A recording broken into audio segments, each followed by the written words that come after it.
Hello guys, I'm back. I decided to get back to a project I worked on a couple of weeks ago, and I've basically came up with this. And the new addition is the log compactor plus N dimension styled bedrock with a cage. Very simple. As a matter of fact, this is all it is. And we get everything here.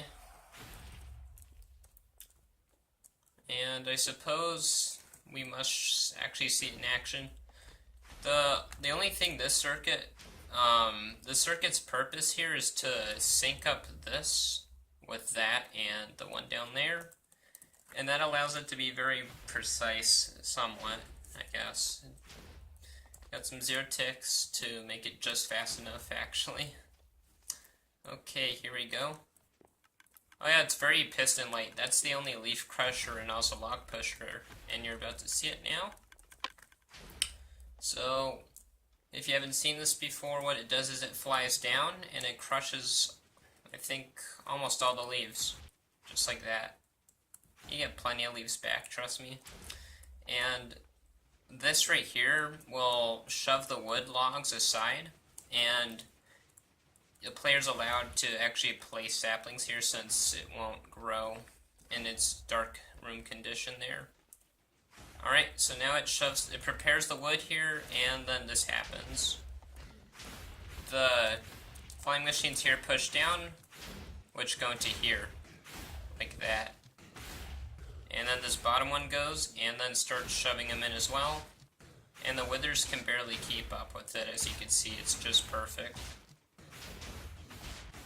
When it's done doing that, it triggers this, which allows a new tree to grow, like that. Flying machine flies down, and the cycle repeats. And that's basically how this tree farm works.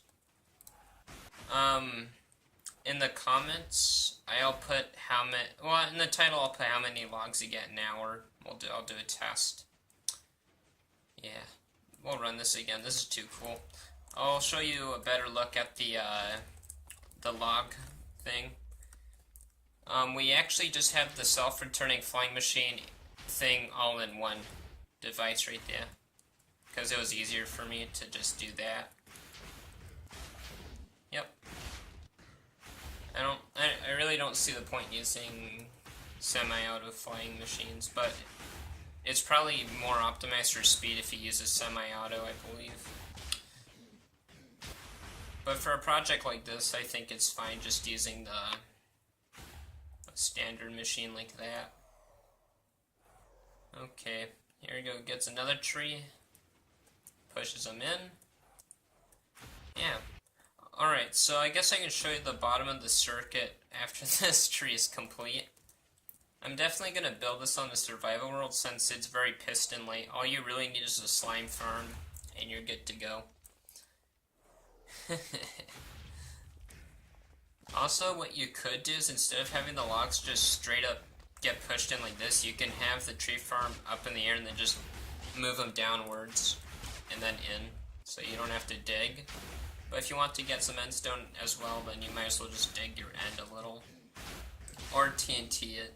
It's all preference. Oh. Yep, there it goes. And that's it. And yeah, you get plenty of saplings back, like it's supposed to, obviously. Lights turn on so mobs don't spawn. I believe I have a dark patch here, so I'm going to put a redstone lamp here. Yeah, I'll put a redstone lamp somehow in there. And, alright, I guess I should just show you the main mechanics of what happens. I'm using some new note block trickery here because of budding. They're just super clutch now. And we got the bone meal chest here, because that's all you're gonna need. Yeah, this is the clock, shut off by the lever, and also when the machine's activated there. Yeah, roof just blocks light off. These right here are just sender back, so it sends the leaf crushers up. This for the log pusher, sends the machine one forward and then it goes back up, and then pushes the second layer. Here's our the thing that actually detects the log as it clocks, and we actually power this note block right here to bud activate our piston there.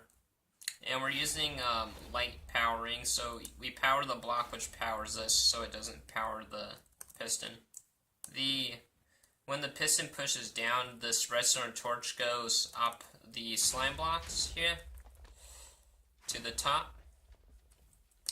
And then this goes into a rail, which just splits into the leaf crushers on the sides.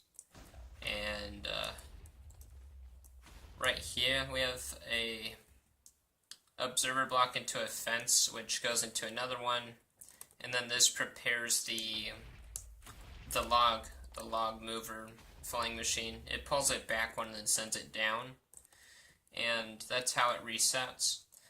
Now, what I did here is, since this piston only will activate that observer when it comes back up, because it updates as it comes up, so it'll then activate the redstone for this by taking a signal down. We put a delay here on purpose because what we need to do first is activate this the double extender once, so that it gets rid of any logs in here, so that the thing doesn't jam and break as it comes down. Of course, as it comes down, we have a detector here which powers the note block, powers the observer, and then it goes through this redstone wire here, which goes down. I also use some note blocks to, do downward wiring a little bit nicely. Alright, which triggers the bottom guy, so then it goes up and basically just goes into the wither cage. Over here we have rails coming from the clock that clocks the double extender. And I have it set up in such a way where the slime blocks and pistons don't get broken by the wither, as it's pretty precise, I suppose. And it has to be this quick because if it's not, then it'll jam up here. So it's very crucial for you to actually have this part of the device like that. I just had the snow golem there so you can distract them for no reason. You don't need to if you've got the cobble walls, of course. And yeah, I got a lot of logs just from doing some tests, so you'll get plenty. If you were to build this, I doubt you would. It's pretty pumpkin heavy if you ask me.